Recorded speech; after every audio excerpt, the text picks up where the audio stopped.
وسلام على عباده الذين اصطفى أما بعد فأعوذ بالله من الشيطان الرجيم بسم الله الرحمن الرحيم لقد كان لكم في رسول الله أسوة حسنة صدق الله مولانا العظيم বৃহত্তর ফরিদপুর ঐক্য পরিষদের উদ্যোগে আয়োজিত দ্বিতীয় বার্ষিক তাফসীর কোরআনের মুহতারাম সভাপতি কাবিল এহতারাম মুআজ্জাজ উলামায়ে কেরাম, সম্মানিত উপস্থিতি, আল্লাহ রাব্বুল আলামিনের দরবারে লাখো কোটি শুকরিয়া যে আল্লাহ রাব্বুল আলামিন আমাদেরকে ফিতনা ফাসাদের যুগে দুনিয়ার সব ঝামেলা থেকে মুক্ত রেখে দিনই একটি জলসার মাঝে আসার বসার কিছু আলোচনা করা ও শোনার সুযোগ দিয়েছেন। আল্লাহ রাব্বুল আলামিনের দরবারে শুকরিয়া হিসেবে সকলে বলি আলহামদুলিল্লাহ।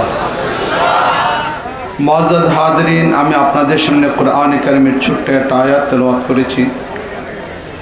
খুব লম্বা চড়া কথা বলবো না, 7:45 বাজে, 8:30টায় আমি আমার আলোচনাকে শেষ করে দেব। এই অল্প সময়ের মাঝে যেন আল্লাহ রাব্বুল আলামিন আমাদের সকলের উপকার হয় এমন কথাবার্তা বলা এবং শোনার তৌফিক দান করেন। মুআজ্জাজ হাজিরিন, আমরা কম বেশি সবাই জানি যে জুলাই মাসে একটা বিপ্লবের মাধ্যমে আমাদের বাংলাদেশে দীর্ঘদিনের একটা শক্তিকে অপসারণ করে একটা আন্দোলন সফলতা এসেছে। জুলাই বিপ্লবের পরে আজ বলতে গেলে 4 মাস অতিবাহিত হয়ে 5ম মাস চলতেছে। বাস্তবিক পক্ষে এই বিপ্লবকে অবলম্বন করে বিভিন্ন মানুষের বিভিন্ন ধরনের স্বপ্ন ছিল, বিভিন্ন রাজনৈতিক দলেরও বিভিন্ন ধরনের স্বপ্ন আছে, কর্মসূচি আছে, কিন্তু বাস্তবিক পক্ষে কোন কর্মসূচিটা একটা দেশের জন্য উপকার হবে, কোন পথ পদ্ধতিটা একটা জাতির জন্য পরিবর্তন নিয়ে আসবে, বিশেষ করে সেই 71-এর 30 লক্ষ শহীদের রক্তের বিনিময়ে অর্জিত বাংলাদেশ, আবার জুলাই বিপ্লবের প্রায় বলতে গেলে 2000 মানুষের সেই বিপ্লবের পরবর্তীতে বাংলাদেশ, 2013-তে শাপলা চত্বরের শহীদদের বিনিময়ে বাংলাদেশ, এই সবগুলোকে যদি আমরা লক্ষ্য করি তাহলে আসলে আমাদের কোন পথ আর পদ্ধতিটা অবলম্বন করা দরকার, আমাদের কোন পদ্ধতিতে কাজ করা দরকার, মূলত এই বিষয়টার উপরেই আমি সংক্ষিপ্ত কথা বলব। বাস্তবিক পক্ষে মাহফিলগুলো শুধু একটা মাহফিল নয়, বরং একটা মাহফিল হলো একটা ক্লাস। একজন বক্তা তিনি তার জীবনের অভিজ্ঞতা লেখাপড়ার মাধ্যমে উন্মুক্ত জায়গায় আলোচনা করা, এটারই একটা জায়গা হলো আমাদের এই মাহফিলগুলো। তাই মাহফিলগুলো কোনো রাজনৈতিক প্রোগ্রাম নয়, বরং মাহফিলগুলো হলো উম্মার ভিতরে ইমানি জাগরণ তৈরি করার একটা পদক্ষেপ। এই জন্য রাজনৈতিক কোনো আলোচনা নয়, বরং আমাদের বাংলাদেশের পুরো প্রেক্ষাপটকে সামনে রেখে আমাদের এই জুলাই বিপ্লবের পরে আমরা কোন পথে চললে সফলতা অর্জন করতে পারবো, এই বিষয়টাই মূলত আমি আপনাদের সামনে আলোচনা করার চেষ্টা করব।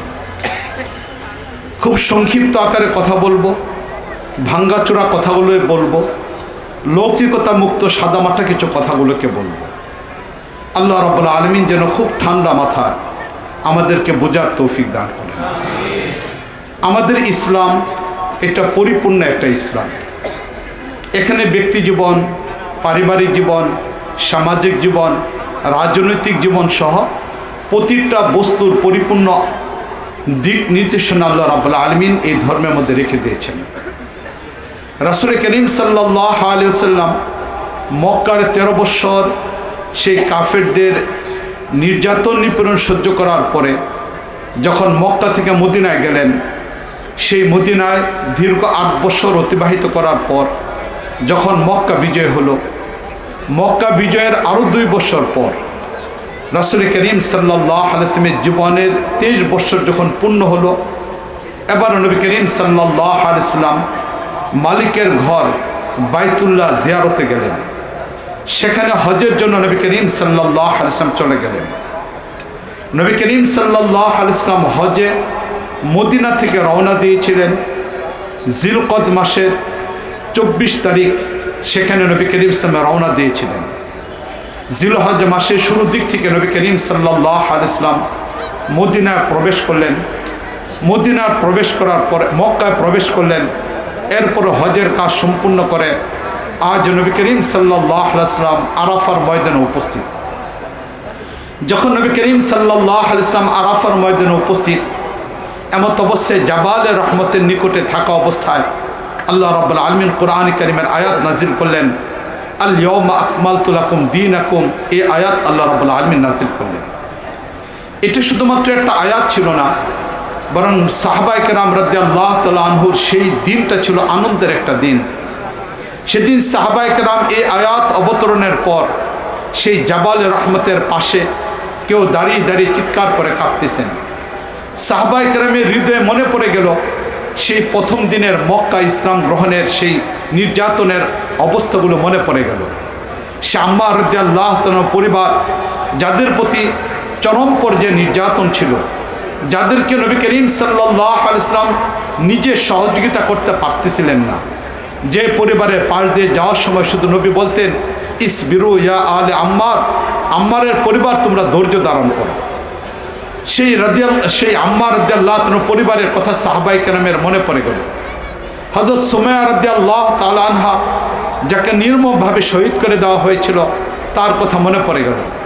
মনে পড়ে গেল হযরত বিলাল রাদিয়াল্লাহু তাআলা আনহুর কথা, যাকে উন্মুক্ত বালুতে রেখে বুকে পাথর চাপা দিয়ে নির্যাতন করা হতো। সে বিলাল রাদিয়াল্লাহু তাআলার কথা মনে পড়ে গেল। সুহাইব রাদিয়াল্লাহু তাআলা আনহু, যিনি মক্কা থেকে মদিনায় হিজরত করার সময় তার জীবনের সকল অর্থগুলোকে কাফেরদের হাতে তুলে দেওয়ার প্রয়োজন পড়েছিল। মনে পড়ে গেল সে খাব্বাব রাদিয়াল্লাহু তাআলার কথা, যাকে সেই মক্কার কাবার চত্বরের পাশেই তাকে শুলিতে চড়িয়ে হত্যা করা হচ্ছিল। তিনি হত্যার পূর্ব মুহূর্তে আকাশের দিকে যখন তাকাচ্ছিলেন, সেখান থেকেও চেহারাকে মাটির দিকে নিয়ে যাওয়া হয়। যখন তিনি কাবার দিকে তাকিয়েছিলেন, সেখান থেকেও তার চেহারাকে ফিরে দেওয়া হয়। কত নির্মমভাবে দুনিয়া থেকে চলে যাওয়ার পূর্ব মুহূর্তে সে আরশের মালিকের আরশের দিকে তাকানোর সুযোগ ছিল না। কাবার মালিকের দিকে, সে মালিকের ঘর, তার দিকেও তাকানোর কোনো সুযোগ ছিল না। যাকে শহীদ করে দেওয়া অবস্থায় তৎকালীন যুগের মক্কার কাফেররা আনন্দ করতেছিল।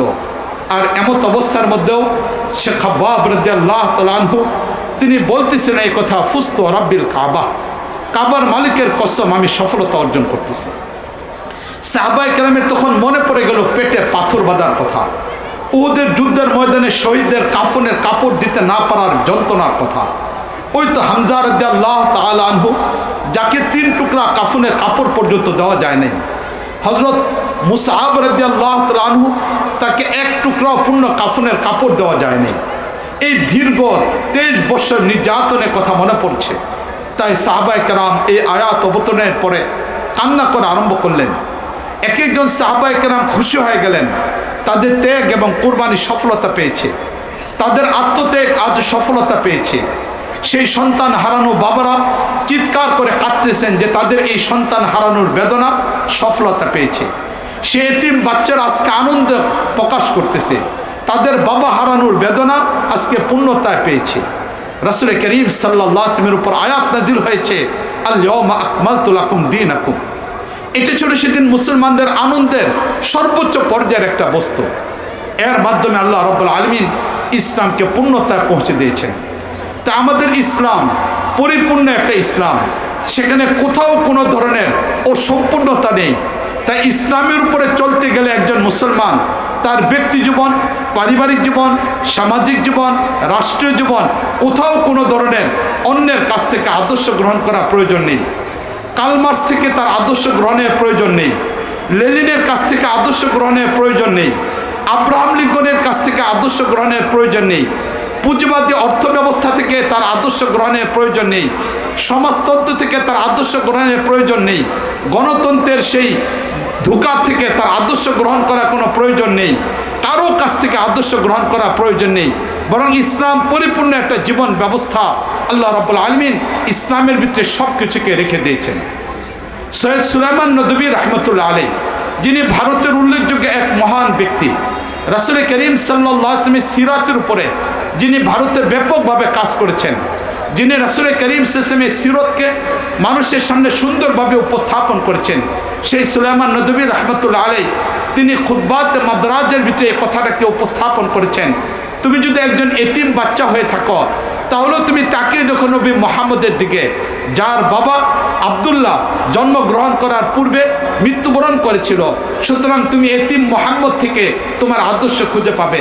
তুমি যদি কৈশোরের কোনো দুরন্তপনার বাচ্চা হয়ে থাকো, তাহলেও তুমি তাকে দেখো নবী মুহাম্মদের দিকে, তোমার জীবনের আদর্শ তার থেকে তুমি খুঁজে পাবে। তুমি যদি অল্প বয়সে অন্যের উপরে নির্ভরশীল কোনো ব্যক্তি হয়ে থাকো, যেমন নবী 8 বছর বয়সে তার দাদা ইন্তেকাল করেছিল এবং এরপর থেকে নিয়ে চাচার পরিবারে নির্ভরশীল একজন ব্যক্তি ছিলেন, তাহলেও তুমি অন্য কারো কাছ থেকে আদর্শ গ্রহণের প্রয়োজন নেই। অসহায় একজন ব্যক্তি নিজের জীবন কিভাবে কাটাইতে হয় তার দিক নির্দেশনা তুমি নবীর কাছ থেকে পাবে। সাহাবায়ে কেরাম জিজ্ঞেস করেছিলেন, হে আল্লাহ নবী, যখন আপনি চাচার উপর নির্ভর হলেন তখন আপনি কি করতেন? নবী করিম সাল্লাল্লাহু আলাইহি ওয়াসাল্লাম উত্তর দিয়েছিলেন, তখন চাচার পরিবারের বোঝা হতে চাই নাই, বরং আমি মক্কার মানুষগুলোর 1 টাকার বিনিময়ে বকরি চড়াতাম আর এই টাকা অর্জন করে চাচার পরিবারকে সহযোগিতা করার চেষ্টা করতাম। এই অসহায় অবস্থাও অন্যের উপর নির্ভর হয় নাই।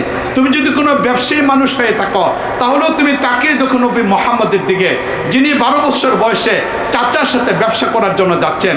তুমি যদি কোনো সাংগঠনিক ব্যক্তি হয়ে থাকো, তাহলেও তুমি তাকেই দেখো 16 অথবা 18 বছর মুহাম্মদের দিকে, যখন ওই সময়ে মক্কার ভিতরে দীর্ঘদিনের চলমান একটা যুদ্ধ, এই যুদ্ধকে বন্ধ করার জন্য সংগঠন তৈরি করা হলো হিলফুল ফুদুল। সেই সংগঠনের একজন সক্রিয় কর্মী নবী মুহাম্মদ। তাই তুমি কোনো সাংগঠনিক ব্যক্তি হতে চাও, নবী মুহাম্মদের কাছ থেকে তুমি আদর্শ গ্রহণ করো। তুমি যদি কোনো চাকরিজীবী মানুষ হয়ে থাকো, তাহলে তুমি তাকে দেখো নবী মুহাম্মদের দিকে, যিনি 24 বছর বয়সে খাদিজা রাদিয়াল্লাহু তাআলা আনহা যখন মুসলমান হন নাই, তার ব্যবসায়ীর সাথে চাকরির চুক্তির মাধ্যমে তিনি সেখানে কাজ করে যাচ্ছেন। তুমি তোমার জীবনের আদর্শ খুঁজে পাবে। তুমি যদি ছাত্র হয়ে থাকো, তাকে দেখো নবী মুহাম্মদের দিকে, যিনি 39 বছর বয়সে দীর্ঘ 6 মাস পর্যন্ত গারে হেরায় বসে আছেন, জিব্রাইলের সামনে ছাত্র অবস্থায় বসে আছেন। নবুয়তের 23টা বছরে জিব্রাইল থেকে ইলম অর্জন করতেছেন, জিব্রাইলের মধ্যস্থতায় মালিকের পক্ষ থেকে ইলম অর্জন করতেছেন। তুমি তোমার ছাত্র জীবনের আদর্শ নবী মুহাম্মদের কাছ থেকে খুঁজে পাবে।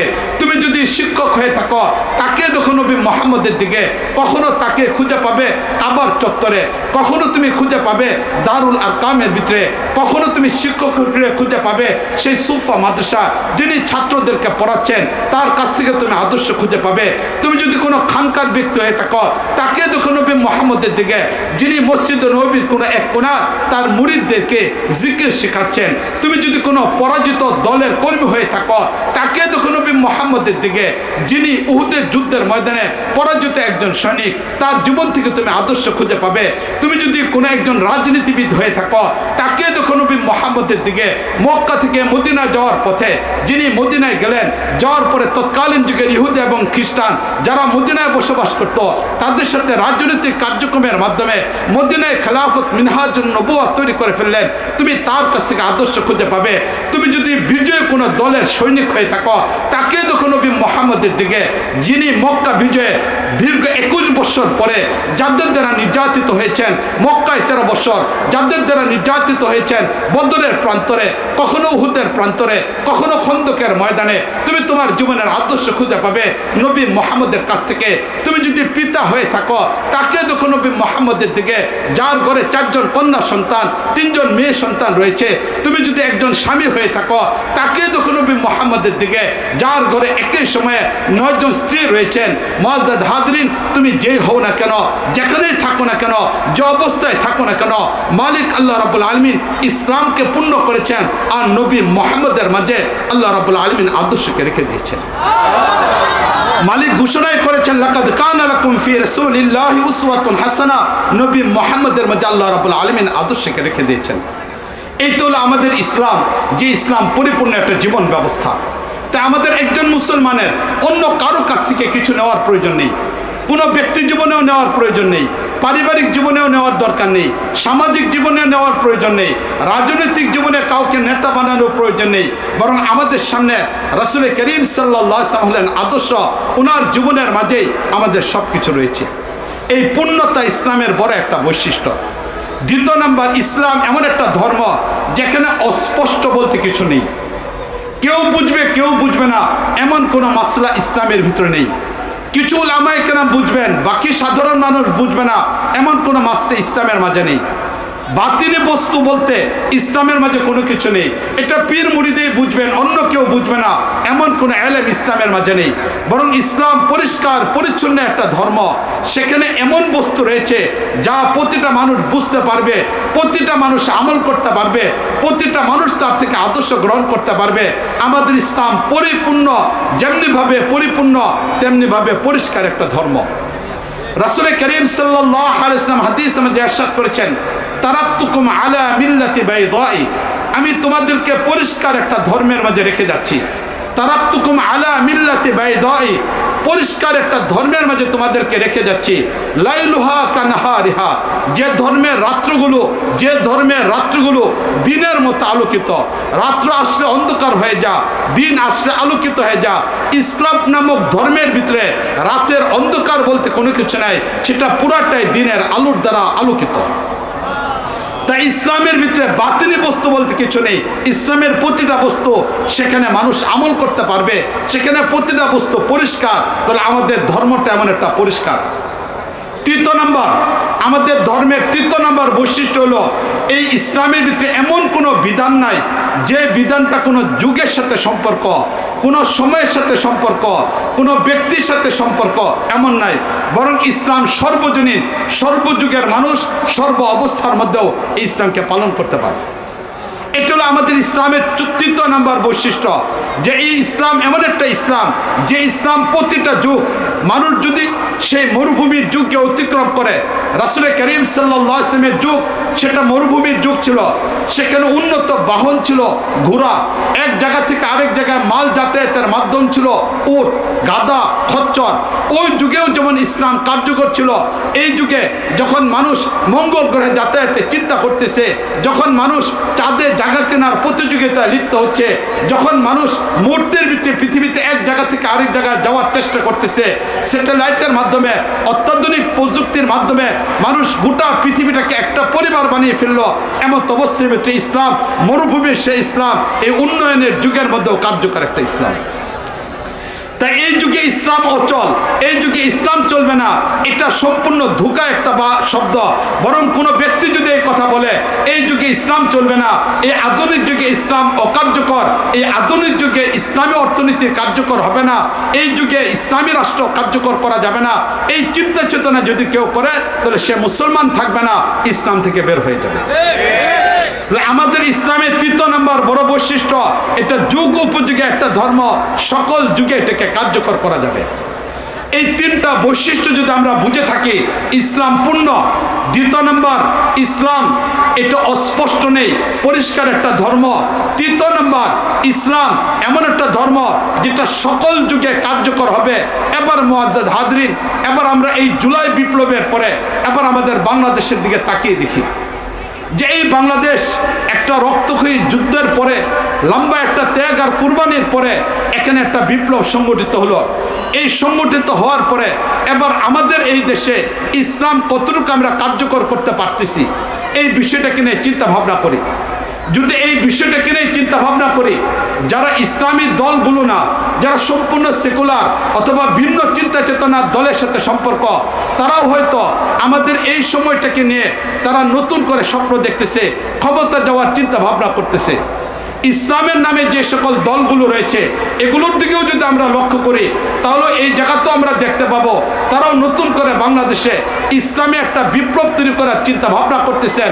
বাস্তবিক পক্ষে আগের যে এই দেশের মানুষ ইসলামের প্রতি তাদের ভালোবাসা তৈরি হয়েছে, ঠিক না বলেন? এটা বিশেষ করে যে উদ্দেশ্যে সেই শাহবাগের মঞ্চ তৈরি করা হয়েছিল, যার বাহ্যিক দৃষ্টিকোণ ছিল এটা যে সেই যুদ্ধ অপরাধীদের বিচার।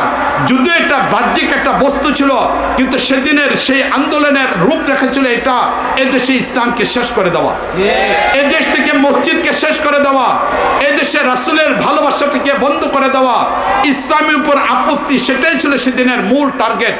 কিন্তু মুআজ্জাজ হাজরিন, ওই সময়ের উপরে যখন উলামায়ে কেরাম, এদেশের ধর্মপ্রাণ মানুষ, তাওহীদি জনতা, বিশেষ করে আহমদ শফি রহমতুল্লাহ আলাইহি যখন খোলা চিঠি লিখলেন, পত্রিকাগুলিতে যখন চলে আসলো, তখন এরপরেই একের পর এক সেই শাহবাগীদের চিন্তা চেতনা পরাজিত হয়ে এদেশের মানুষ ইসলামের উপরে চলে আসলো।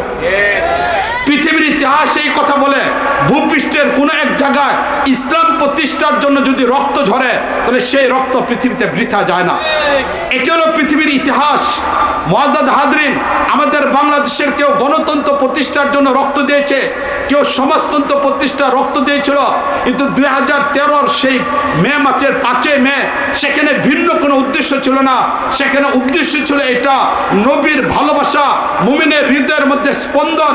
তাই নবীর ইজ্জতের উপর কেউ আঘাত করলে সেদিন যেন আইন কার্যকর হয়, তাদেরকে যেন ফাঁসি দেওয়া হয়, বাংলাদেশে 13 দফার মাধ্যমে যেন ইসলাম নিরাপদ থেকে যা। সেদিনের মানুষগুলোর উদ্দেশ্য কাউকে ক্ষমতা নেওয়া অথবা কাউকে ক্ষমতা থেকে নামানো সেদিনের উদ্দেশ্য ছিল না। সেদিনে একজন কর্মী আমরাও ছিলাম, শুরু থেকে নিয়ে শেষ পর্যন্ত ছিলাম। গোপনীয় বৈঠক, যে বৈঠকগুলো খুশুসিভাবে হতো, সেখানে উপস্থিত থাকার সুযোগ হয়েছিল। একদম প্রত্যেকটা ব্যক্তির উদ্দেশ্য কোনো অবস্থায় সেখানে কাউকে ক্ষমতা থেকে নামানো, ক্ষমতা ওঠানো ছিল না, ইসলাম যেন দেশে টিকে যায়, এটা উদ্দেশ্য ছিল। এই জন্য সেখানে রক্ত এটা কখনো বৃথা যেতে পারে না, এই রক্ত কখনো বৃথা যেতে পারে না। সেদিনে সেই তালিকা আমার নিজের কাছে 84 জনের ব্যক্তির তালিকা আমার কাছে রয়েছে, যাদেরকে শাপলা চত্বরে শহীদ করা হয়েছিল। সুতরাং যাদের তালিকা আমার কাছে রয়েছে, ওই সময় আমরা 2013 থেকে নিয়ে তালিকা তৈরি করা আরম্ভ করলাম এবং এই তালিকা আমার কাছে সংরক্ষিত রয়েছে। মুআজ্জাজ হাজরিন, 53 বছর পরে, 43 বছর পরে যদি নাম কাওয়াস্তে যারা যুদ্ধ অপরাধী তাদের ব্যাপারে আমি আলোচনাতে যাব না, কিন্তু এটার বিচার যদি হতে পারে, আমরা আশা করব শাপলা চত্বরে যাদের রক্ত ঝরানো হয়েছিল তাদের শাহাদতের বদলা এই বাংলা জমিতে 1000 বছর পরে হয়ে যাবে ইনশাআল্লাহ।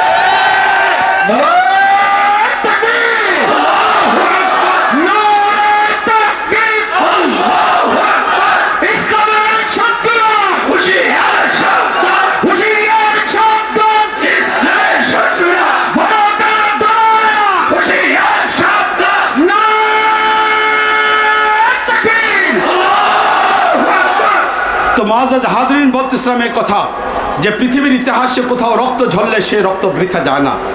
বিশেষ করে দ্বীন প্রতিষ্ঠার জন্য যখন আন্দোলন হয়, এই রক্ত কখনো বৃথা যায় না। গোটা পৃথিবীর ইতিহাসের দিকে আমি যাব না, শুধু যদি ভারত উপমহাদেশ ইতিহাসের দিকে আমি তাকিয়ে দেখি, তাহলে শুধু এতটুকুই বলতে চাই, 1833-এ বালাকোটের প্রান্তরে সৈয়দ আহমদ শহীদ রহমতুল্লাহ আলাইহি, ইসমাইল শহীদ রহমতুল্লাহ আলাইহি, আব্দুল হাই লখনবী রহমতুল্লাহ আলাইহি, ভারতের ইমামুল হিন্দ শাউলিউল্লাহ মুহাদ্দিস দেহলভী রহমতুল্লাহ আলাইহি পরিবারের মাধ্যমে ব্রিটিশ বিরুদ্ধে যে আন্দোলন তৈরি হচ্ছিল, সেই আন্দোলনকে অবলম্বন করে শেষ পর্যন্ত 1806, 1817, 1818, 1833 বালাকোটের ময়দানে যখন সৈয়দ আহমদ শহীদ রহমতুল্লাহ আলাইহির মাধ্যমে, ইসমাইল শহীদ রহমতুল্লাহ আলাইহির মাধ্যমে, আব্দুল হাই লখনবী রহমতুল্লাহ আলাইহির মাধ্যমে বালাকোটের ময়দানে ইসলামকে টিকে রাখার জন্য ব্রিটিশদের বিপক্ষে জাহাদ হয়েছিল।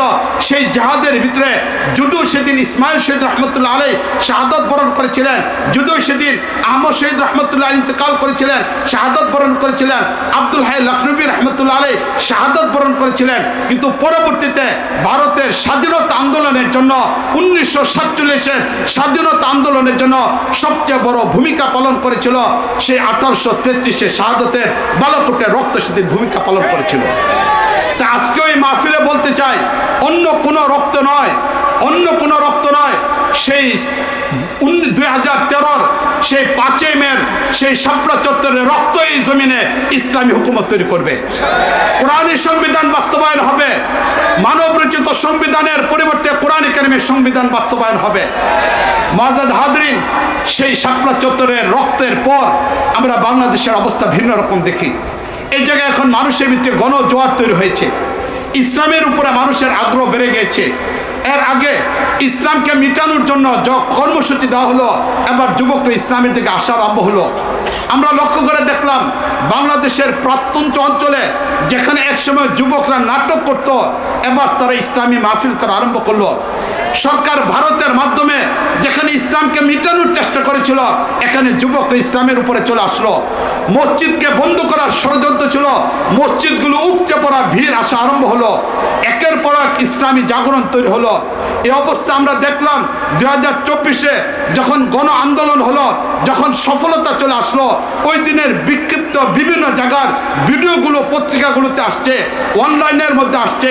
সেদিন একদিক থেকে দীর্ঘ 15 বছর 8 মাসের নির্যাতন থেকে মুক্তির পরে সেদিন ছাত্র জনতা, তাওহীদি জনতা, ওলামায়ে কেরাম, বিভিন্ন রাজনৈতিক দলের কর্মীদের ত্যাগের মাধ্যমে যে সফলতা অর্জন হয়েছিল, সেদিন গান বাজনা নয়, বরং অনেকদেরকে আমরা দেখলাম রাস্তার মধ্যে দাঁড়িয়ে তারা সেজদার মধ্যে ছিল, তারা আল্লাহর দরবারে কান্নাকাটি করেছিল। এর দ্বারাই বুঝে আসলো যে দেশের মানুষ হৃদয়ের মাঝে ইসলাম, আর এই ইসলাম হৃদয়ের মধ্যে থাকার কারণে এই দেশ থেকে ইসলামকে কেউ মিটাতে পারবে না, ইসলামকে শেষ করে এখানে সম্ভব না। তাহলে মুআজ্জাজ হাজরিন, এই যে ইসলামের একটা বিপ্লব চলে আসলো, ইসলামের একটা জাগরণ তৈরি হলো, এই জাগরণকে যদি আমরা সফলতায় নিতে চাই তাহলে কোন পদ্ধতিতে নিতে হবে, এই বিষয়টা মূলত আমি আলোচনা করব। আমার আলোচনার মূল বস্তুটা হলো, এই ভূমিকার দ্বারা আলোচনার মূল বস্তু হলো কোন পদ্ধতিকে অবলম্বন করে আমরা এখানে যাব। মুআজ্জাজ হাজরিন, রাসূল করিম সাল্লাল্লাহু আলাইহি ওয়াসাল্লাম পূর্ণ ইসলামকে বাস্তবায়ন করেছিলেন ইসলামী রাষ্ট্রের মাধ্যমে। ইসলামী রাষ্ট্র যদি তৈরি না হয় তাহলে কখনো পূর্ণ ইসলামের উপর আমল করা যাবে না। আমরা একটু চিন্তা করে দেখি, আমাদের কোরআনে কারিমের মধ্যে আল্লাহ রাব্বুল আলামিন আকিমুস সালাত, নামাজ কায়েম করো, এই আদেশ আল্লাহ রাব্বুল আলামিন দিয়েছেন। এই আদেশের কারণে যখন এই মসজিদের মিনার থেকে আজানের আওয়াজ চলে আসে, আমরা মসজিদে চলে যাই। যেখানে মসজিদ নির্মাণের প্রয়োজন সেখানে জনসাধারণ অর্থের মাধ্যমে মসজিদ নির্মাণ করে আল্লাহ সেই আদেশকে বাস্তবায়নের জন্য। যখন রমজান মাস চলে আসে তখন আমাদের সামনে চলে আসে ইয়া আইয়ুহাল্লাযীনা আমানু কুতিবা আলাইকুমুস সিয়াম, তোমাদের উপর রমজানের রোজাকে ফরজ করা হয়েছে। তখন গোটা বাংলাদেশের ভিতরে রমজানের রোজা রাখার একটা আমেজ তৈরি হয়ে যায়, সবাই রোজার দিকে আমরা ধাবিত হই। মালিক আল্লাহ রাব্বুল